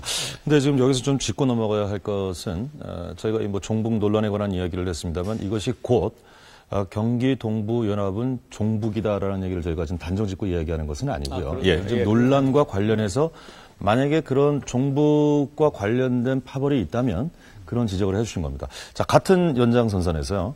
그런 종북주의를 추종하는 세력을 일테면 있다면 그 실체가 있다면은 진보의 울타리 안에 넣을 수 있는 것인지 어떤 것인지 이것도 한번 진보의 위기를 맞아서 이야기를 해볼 필요가 있을 것 같은데요. 이수전님께 드릴까요? 예, 뭐 하신 말씀 중에 전 중요한 포인트가 들어있다고 봅니다. 그러니까 이번에 부정사태가 벌어진 게 그러니까 이른바 이 진보라는 이념성에서 곧바로 생겨난 거냐? 저는 그건 아니라고 봅니다. 그러니까 진보 중에도 비민주적인 진보가 있고 민주적 진보가 있는 거죠. 말씀 그대로 NL 주사파라고 하더라도 그 안에 민주적 가치를 존중하고 민주적 질서를 지키는 주사파가 있겠죠. 그러면 저는 지금 이제 사회자 말씀 주신 대로 표현의 자유, 사상의 자유라는 관점에서는 용인할 수 있다고 봅니다. 그러나 그러지 않고 민주적 가치를 부정하고 민주적 질서를 폭력으로 뒤바꾸겠다 한다 그러면 현행 질서에 의해서 당연히 처벌받고 부정받아야 되겠습니다만 조금 저는 구분을 해서 지금의 문제가 발생된 건 역시 민주적인 가치를 얼마나 우리가 지켜내느냐의 문제로 봐야 될 것 같고요. 곧바로 그것을 이념성의 문제로 이렇게 연원을 추적하는 것은 너무 좀 단정적인 해석인 것 같고요. 이 주사파라고 하는 것들이 뭐 옛날에 주사를 신봉했던 사람들이 지금도 그러고 있는지는 모르겠습니다만 이미 국민들 사이에서는 이게 낡은 진보로 된 거 아닙니까? 지금 제가 개성을 한번 가봤었는데 이렇게 개성을 가서 딱 넘어가는 순간, 이게 북한 영토로 넘어가는 순간 버스 타고 지나가는데 산에 먼지가 풀풀 그러니까 이게 산에 나무가 거의 없는 겁니다. 그러니까 푸르름이라는 건 없는 거예요. 그래서 가서 이렇게 막 이렇게 지켜보다가 들었던 생각이, 그 당시 제가 들었던 생각을 그냥 적나라하게 말해서 이놈의 나라는 주체사상이라고 하는데 백성들은 어떻게 배를 굶고 있냐. 그래서 제 혼자 생각에 도대체 주체사상을 따르는 사람들은 나 이해를 못하겠다. 어떻게 아무리 좋은 이념이라도 백성들 배고프게 하면서 어떻게 이념을 추종을 할까 하는 생각을 했었거든요. 지금 많은 국민들이 그렇게 보는 거 아닙니까? 그래서 사상의 옳고 그름, 뭐 따르고 안 따르고의 문제는 일반 국민들이 판단할 문제인 것이고 이번에 우리가 문제로 삼아야 될 집중적인 주제는 어떤 이념이냐의 문제가 아니고 그 이념을 표현하고 외화시키는 데 있어서 어떤 절차로 할 거냐, 정해진 절차로 할 거냐, 아니면 폭력도 부정도 과감하게 서슴지 않고 할 거냐, 이걸로 좀 구분했으면 좋겠다는 생각이 듭니다. 잠시만요. 일단 진중권 교수께 먼저 드리겠습니다. 김진 의원님 말씀을 조금 이렇게 보충을 해드릴게요. 사실은 아까 대립을 시켰는데 사실 NL 세력이다 하더라도 뭐 생존권 문제에 관심 없거나 그러진 않아요. 또 가장 또 헌신적으로 뜁니다. 그러니까 문제예요, 이게. 잘 나눠지기가 않는다라는 거고. 그래서 이렇게 결별하기가 힘든 겁니다. 그리고 또 하나는 뭐냐면은 NL 세력이다 하더라도 아까는 굉장히 강력하게 말씀하셨지만 또한 우리 사회에는 그래도 끝까지 북한과의 문제를 끝까지 대화로 평화롭게 해결하자 이렇게 주장하는 목소리도 있어야 된다고 봐요. 또 그 세력이 또 그런 역할을 해줘야 된다고 보는데 그 얘기를 하기 위해서 예를 들어가지고 핵실험을 옹호한다든지 3대 세습을 옹호한다든지 연평도 포격한 거 이런 거 갖다 변명하던다든지 이럴 필요는 없거든요. 그래서 이게 진보정당 운동할 때 사실 이게 문제가 되는 건 그러니까 논평 싸움입니다. 당에서 논평 날라 그러면 이분들이 와서 자꾸 마사지 하거든요. 그럼 이제 뭐 대단한 건 아닌데 굉장히 스트레스를 받습니다. 국민들이 보면 이게 논평이 왜 이래? 얘들 뭐야? 정부가 아니야? 이렇게 되면 이제 정치적 타격을 받는 이제 그런 문제라고 생각을 하고 사실 이분들은 제가 볼 때 일종의 약간의 준종교적인 집단이에요. 왜냐하면 이게 뭐 그 사람들이 따르는 이념이라는 게 한때 60년대까지만 해도 북한이 체제가 우리보다 우월하지 않았습니까? 그리고 우리가 갖고 있는 유일한 게 민주주의인데 우리나라는 그 당시에는 독재였고 그러다 보니까 북한에서 굉장히 공격적으로 했던 이런 게 북한을 민주기지로 해서 남한의 뭐 자주적 민주정부를 세워서 미군을 철수시킨 다음에 통일한 다음에 같이 사회주의로 가자. 그때는 굉장히 위협적일 수 있는데 오늘날 그게 뭐냐라는 거죠. 그러니까 어떤 영화 보니까 그런 게 좀 있더라고요. 이렇게 어떤 간첩인데 끈 떨어져가지고 자기 생계하는. 그러니까 그런 측면이 훨씬 더 좀 강하다고 생각합니다. 근데 예. 그분들이 아까도 말씀하신 것처럼 공적인 담론의 영역에 딱 나오면 그냥 깨집니다. 예를 들어가지고 광화문에 가서 인공기 흔들면 사람들이 와 같이 가서 혁명하자 이러겠어요? 미쳤다고 하지. 그런 문제인데 그분들이 어떻게 올 수 있느냐. 국법법 핑계를 댑니다. 니들 얘기를 해라 그러면 내가 얘기하면 국법법으로 잡아가는데 뭐 이런 식이에요. 그렇기 때문에 이 국법법 만든 것도 사실 보면 우리가 체제가 뭐랄까 북한한테 밀릴 때 굉장히 수세적으로 만든 법이거든요. 근데 지금 이게 완전히 적던됐는데도 아직도 남아있고 오히려 역설적으로 그게 그 사람들을 살려주고 있다는 겁니다. 이분들 떠들게 해야 되는 겁니다. 저는 그렇거든요. 자기가 뭐 수령님을 뭐 존경하든 아니면 도널드 닥을 존경하든 그걸 내가 왜 신경 씁니까? 그냥 가서 떠들게 해서 남들한테 설득이 되게 그게 문제라는데 그게 설득될 수 있는 논리가 아니거든요. 그 정도는 여과할 수 있을 정도로 이제 우리 사회가 튼튼해졌다라는 이제 지적이신 것 같은데 김준일 이렇게 드릴까요? 이철희 소장께서 아까 말씀하신 이번 통합진보당 사태의 시작이 이 민주적 가치와 충돌하는 문제라는 그 분석에 제가 동의합니다. 그런데 이 사태를 차제에 저는 근본적인 문제까지 파고들어야 된다고 생각을 해요. 그래서 이번 사태를 계기로 한국의 진보 정치의 얼굴을 완전히 바꿔야 된다고 생각합니다. 저는 결론적으로 얘기하면 NL 민족해방파는 틀렸고 진보 정치를 위해서 PD 민중해방파, 평등파, 쉽게 얘기하면 노회찬, 심상정 이 라인이 옳다고 생각합니다. 그렇게 가야 됩니다. 왜냐하면 정권이 대북 정책을 비판하고 앞으로 통일을 어떻게 가져갈 것이냐. 예를 들자면 뭐 제주 해군기지를 이만한 규모로 하자, 저만한 규모로 하자, 여기 짓자, 저기 짓자.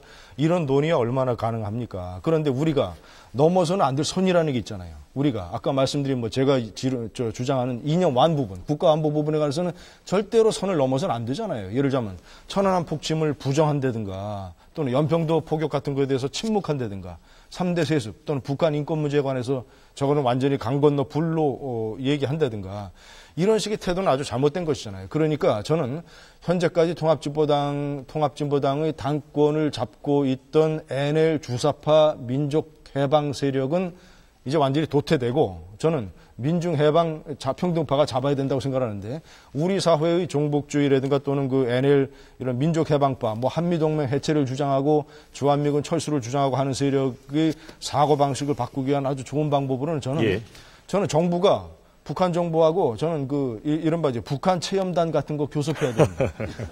제가 북한을 3번 갔다 왔어요. 저는. 평양, 금강산, 개성 제가 3번 갔다 왔지만 비록 무슨 평안북도, 함경북도의 골짜기는 제가 못 가봤지만 그래도 순안공항에서 평양으로 가는 그 길을 따라 달리면서 그 수도와 가까운 근교에서조차도 얼마나 이 북한의 삶이 피폐하고. 알겠습니다. 그래서 그 사람들을 말이죠. 교섭해서 한 달 정도만 북한에 보내면 저는 NL은 사라질 거예요. 알겠습니다. 이거 김 의원님의 개인적인 의견을 듣고요. 이건 우스개 얘기인데. 저는 그렇게 대부분의 사람은 그럴 겁니다. 그런데 이렇게 이념에 물들면 이념이라는 게 굉장히 큰 힘이에요. 그래가지고 제가 북한 사람 만난 얘기를 할게요. 독일에서 독일 사람 만났습니다. 파티에서. 그래서 우연하게 여기 독일이 자본주의 국가인데 너 여기 오니까 어떤 생각이 드냐 슬쩍 물어봤죠. 그랬더니 딱 그랬더니 하는 얘기가 여기 오니까 거지가 있네요. 우리 공화국에는 거지가 없습니다. 이러더라고요. 그 말 딱 듣고 또 눈에 보이는 것만 보는구나. 그런 측면이 있어요. 그래서 근데 그 사람들이 자본주의 사회, 예를 들면 남한이라든가 선진국에 와서 봐서 얻는 충격과 지금 국내에 남한에 이렇게 알겠습니다. 근데 그 얘기는 저희가 시간이 없기 때문에 얻는 충격은 진보의 위기를 이야기하기 위해서 다시 논의를 좀 더 들어가도록 하겠습니다. 지금 일단 네 분이 아마 저희가 실은 굉장히 궁금해하는 부분인데 저도 좀 알고 있는 부분이 제한적이기 때문에 이 정도밖에 정리가 안 될 것 같고요. 이 토론을 굉장히 관심 있게 지켜보신 시민논객 여러분들께서 지금 질문을 준비하고 계십니다. 어느 부분부터 먼저 하실까요? 기회 드리겠습니다. 네. 김진 논설위원님께 질문 드리겠습니다. 우선 김진 논설위원님께 질문 드리기 전에 저는 국민과 시민을 대표해서 나온 그 논객이기 때문에 이석기, 김재현 비례 당선인이 지금 이 방송을 듣고 있는지 모르겠습니다. 지금 비당권파 또는 대다수 국민들이 비례대표를 사퇴해야 맞다고 생각을 하는 사람들이 대부분인데 지금 사퇴를 하지 않고 있는 그 정당성을 국민들에게 합리적으로 한번 설명을 해주셨으면 감사하겠습니다. 질문을 좀 주시죠. 네. 그리고 김진 논설위원님께 말씀드리겠습니다. 지금 국민들은 정당 보조금을 왜 내 세금을 내서 이런 그 당권파 싸움들 하는 사람들한테 아깝게 줘야 되느냐, 또 비례대표 인물 검증을 잘못한 거 아니냐, 왜 이런 그 주사파, 종북파들을 대한민국을 대표하는 헌법기관의 그 국회의원으로 10.3%를 몰아줘서 6명을 당선시켰느냐. 지금 이게 굉장히 국민들의 그 불만입니다. 근데 이렇게 그 사태가 불거질 때마다 중앙, 동아, 조선은 굉장히 그 어떤 그 진보 세력에 대해서 비판적인 기사를 많이 요즘 싣고 있습니다. 네. 그러면 평상시에도 좀 많이 실었으면 좋겠다. 그러면 중조동 프레임이라는 욕을 적어도 먹지 않겠느냐. 그래서 오늘 제목이 통합진보당이 어디로 가야 되느냐. 그러면 이렇게 주사파 종북이니까 공산주의 이부로 가야 되느냐. 아니면 다시 재창당해야 되느냐. 김진 논설위원님의 생각을 앞으로 진보가 어떤 방향으로 정말 새로 다시 태어나야 되는지. 질문의 요지는 진보에 나아갈 방향에 대해서 보수 논객에게 여쭙고 싶다는 말씀이시죠? 네, 그걸 묻고 싶습니다. 압축해서 말씀드리면, 아까 말씀하신 그런 주요 언론들이 진보 문제를 평상시에 안 다룬 것도 아니고요. 그거는 조금의 오해가 계신 것이고, 제가 말씀드린 대로 저는 국가안보라든가 우리 현대사의 정체성, 정통성 이런 것들은 보수든 진보든 가리지 않고 저는 다 인정을 하고 적극적으로 수용을 하고 확고한 신념을 가져야 된다고 생각합니다. 진보가 국민 속에서 다시 살아날 수 있는 방법은 제가 말씀드린 그 이념 투 부분, 예를 들자면 사회적 약자라든가 서민, 지금 우리 사회가 양극화 문제가 얼마나 심각합니까? 제가 한 가지만 말씀드리면 정서적으로 1,000만 원 월세 보증금이 없어가지고 결혼을 못하는 젊은 연인들이 얼마나 많습니까? 그런데 일부 계층에서는 특급 호텔에서 호화 결혼식을 하면서 꽃 장식비로만 1,000만 원을 씁니다. 이런 정서적인 양극화. 그리고 2009년에 종합소득만 따지면 상위 20%가 전체 소득의 70%를 차지해요. 이런 통계적인 양극화, 정서적인 양극화라는 공간 속에서 한국의 진보, PD파, 예를 들자면 평등파, 서민과 약자를 위해서 한번 이 간극을 좁혀보자라는 이런 진보의 방향으로 왜 못 나갑니까? 지금 우리나라가 무슨 미국 제국주의의 식민지입니까? 그런 면에서 현재 통합진보당 당권을 잡고 있는 이 NL 민족해방 당권파는 틀렸다 이겁니다. 그래서 이번 사태를 계기로 그 사람들은 무대의 뒤편으로 물러나고 저는 평등파가 보다 더 합리적인 사고방식과 방법으로 지금 보수 우파 정권이 해결하지 못하는 이런 양극 간극을 보다 더 좁히고 서민과 약자들이 좀 더 잘 살 수 있는 세상을 만드는데 총력을 기울여야 된다. 저는 그렇게 생각합니다. 질문에 대한 답이 되셨으리라고 보고요. 다음 시민논객 질문 듣겠습니다. 저는 진중권 교수님에게 여쭤보고 싶은데요. 현재 통합진보당의 위기가 단순히 계파 싸움이라고 보시는지 아니면은 이제 진보 진영 전체 위기라고 보시는지 먼저 여쭤보고 싶은데요. 이건 진보 진영 전체 위기죠. 왜냐하면 이 세력이 그 진보 진영 내에서 뭐 소수가 아니라 굉장히 큰 세력이라는 겁니다. 그리고 그동안은 잘 알려지지 않았는데 이번 사태를 통해 가지고 이렇게까지 나올 줄은 몰랐거든요. 저도 놀랄 정도였으니까. 사실은 저는 8년 전부터 계속 경고하고 싸우고 뭐 탈당하고 매일 욕먹어가면서 했던 사람인데 그런 나까지도 이번에 벌어진 사건은 규모가 감당이 안 되더라고요. 예, 이런 부분이고 그래서 저는 예, 그다음에 다른 그 질문을 이어서 해야 되는데요. 그 진보 진영 전체의 위기라고 하셨는데 일정 부분 진중권 교수님도 책임이 조금 있으신 것 같거든요. 저요. 사실 뭐 통합진보당이라는 이제 사과를 이제 했는데 이쪽 부분 이제 썩어 있는 거를 다 알고 계셨잖아요. 그것 때문에 탈당을 민주당도 하셨고. 그거는 달라요. 왜냐하면은 제가 주장했던 건 뭐냐면 그때는 3당이 같이 들어가는 거였거든요. 3당이 같이 들어가는 건데 제가 왜 참여당은 굉장히 싫어해요. 진보신당 사람들이. 왜냐하면 이제 참여정부고 저 사람들은 리버럴이지 좌파가 아니다라고 생각을 하거든요. 근데 제가 여기 왜 찾느냐. 이 이른바 평등파라는 이런 사람들 가지고 당내가 견제가 안 됩니다. 근데 이 사람들이 오게 되면 상호 견제가 되거든요. 그렇게라도 견제해서 같이 간다면, 그리고 그 당시 어떤 상황이냐면 셋이 같이 나갈 경우에는 모두 다 죽는 상황입니다. 이번에 진보신당 해산됐잖아요. 그런 게 분명한 상황이었는데 5월 동주라고 하죠. 같이 가는데 같이 가려면 다 같이 가라. 그러면 견제가 되고 요번에 이 사건이 불거질 수 있었던 것도 참여당계가 이 사건을 일으킬 만한 세가 됐기 때문입니다. 만약에 진보신당계였다. 묻힙니다. 그냥 당내에서 그냥 묻혀버리거나 아니면 짐 싸가지고 다시 나와야 됩니다. 보따리 들고. 지난번 했던 것처럼. 그래서 그 문제가 있을 거라고는 알았죠. 그래서 그 유시민 대표를 갖다 우연히 만났을 때 그때마다 나는 이렇게 심각하다라고 생각하지 않고 농담처럼 뭐라 그러냐면 이제 당무 거부하고 막 그 직후였는데 유 대표께서 우리가 옛날에 겪었던 그 문제를 지금 겪고 있는 거라고 이렇게 약 올리듯이 얘기를 했는데 이렇게 심각할 거라고 제가 사실 상상을 못했습니다. 네. 예. 더 추가 질문이 있으신가요? 짧게 좀 부탁드릴게요. 상상을 못한 부분이라는 것에 대해서 이제 조금 진보 진영에서 가장 유명하신 이제 논객분 중에 하나가 그리고 좀 어느 정도 책임을 질 부분이 분명히 있을 것 같아요. 예. 그죠. 예, 책임지고 제가 사퇴하겠습니다. 네. 요번에 사태가 또 하나는 이제 왜냐하면 이만큼까지 온 거는 소위 NL 계열 내에서도 NL 계열이 또 반으로 나눠진 겁니다. 이분 내에서 나름대로 약간 더 합리적인 사람들은 자기들이 볼 때도 이건 좀 아니다. 평소에 같이 왔는데 그래서 이게 지금 소위 신당권파라고 부르는 비대위도 출범할 수 있었던 거거든요. 그래서 그런 상황이 굉장히 복잡합니다. 그다음에 비례대표 6명인데 그분들이 이럴지, 그러니까 예컨대 한 달 전에 이정희 모습이었지, 아니 요즘에 지금 보여준 이정희의 모습일지를 누가 알겠습니까? 알겠습니다. 저는 그냥 당연히 뭐랄까 좀 바랬죠.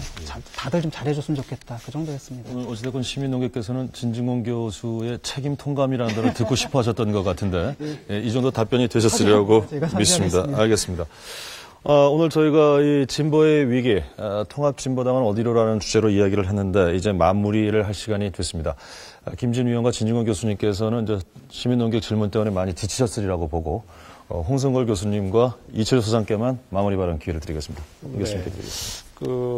많은 국민들이 걱정을 합니다. 예. 저도 보수 우파적 논객의 한 사람입니다만 저도 걱정이 많습니다. 예. 그런데 이게 억지로 하려고 해서 되는 일은 아닌 것 같아요. 저는 오히려 지금 이렇게 이석기, 김재현 두 사람이 버티고 또 구 당권파가 계속 버텨서 그야말로 국민적 공감을 사서 원내 활동을 하고 비록 앞으로 4년 동안 우리 김진 의원께서 걱정하시는 것처럼 국민의 세금으로 지원도 하고 이렇게 합니다만은 그렇게 해야 나중에 국민들이 볼 때 다시는 이런 사람들 뽑아서는 안 되겠다는 생각이 들지 않겠습니까? 그래서 이걸 자꾸 이번 한 번에 그냥 당장 사퇴시켜가지고 이 사태를 어떻게든지 그냥 빨리 끝내버리려는 그런 조급함보다는 우리 사회가 중장기적으로 건전한 보수가 균형과 서로 견제와 균형을 할 수 있는 그런 정치 지평을 열어가는 계기가 되어야 되겠다 저는 그렇게 생각을 합니다. 예, 이철수 교수. 저는 진보가 재구성돼야 된다라는 말씀에 동의합니다. 예. 저는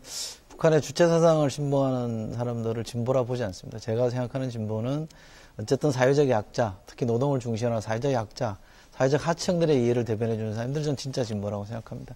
이런 사람들이 진짜 진보 정당에 들어와서 제대로 된 정당을 해보는 게 좀 필요하다고 보고요. 또 하나는 진보 정당이든 보수 정당이든 다 좋은데 그것이 어떤 이념을 표방하든 간에 민주적 절차는 지켜야 된다. 민주정당으로 가지 않으면 어떠한 이념을 내걸어도 그건 통하지 않는다는 건 분명하기 때문에 진보의 재구성 중에 하나는 상당히 중요한 측면 중에 하나는 이 민주적 절차에 대한 생각들을 다시 좀 해서 정해진 절차를 지켜야지 이길 수 있다라는 거. 사실은 우리 역사를 보더라도 진보가 보수한테 항상 수세에 몰렸습니다만 이길 수 있었던 거는 절차를 제대로 활용했을 때 이기는 거 아닙니까? 그죠?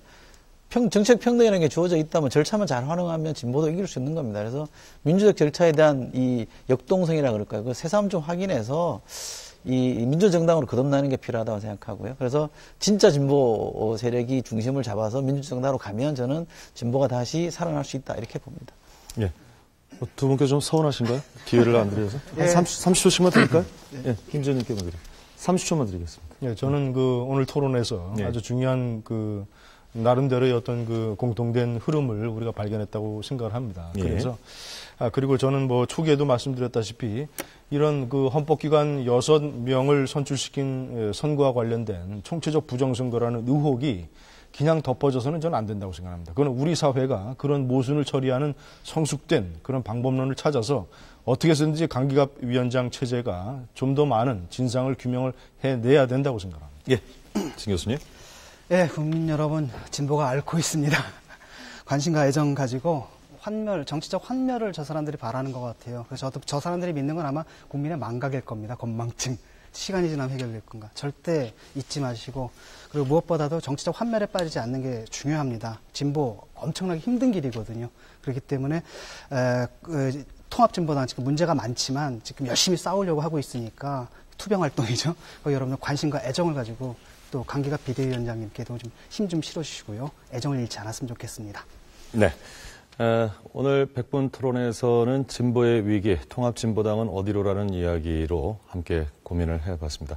늦은 시간까지 함께해 주신 우리 토론자분들 그리고 시민동료 여러분, 시청자 여러분 대단히 감사합니다.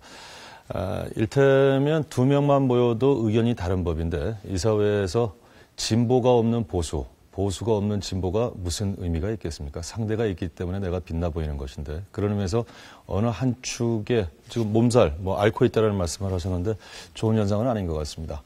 건강한 진보와 건강한 보수, 이것은 이념과 정책은 다르더라도 양 정파가 생각하는 상식, 이 상식은 서로 다른 상식이 아니기를 기대해 보겠고요. 절차적 민주주의에 대해서 함께 생각해 봤던 그런 시간이었습니다. 100분 토론 다음 주 화요일에 찾아뵙겠습니다. 여러분 고맙습니다.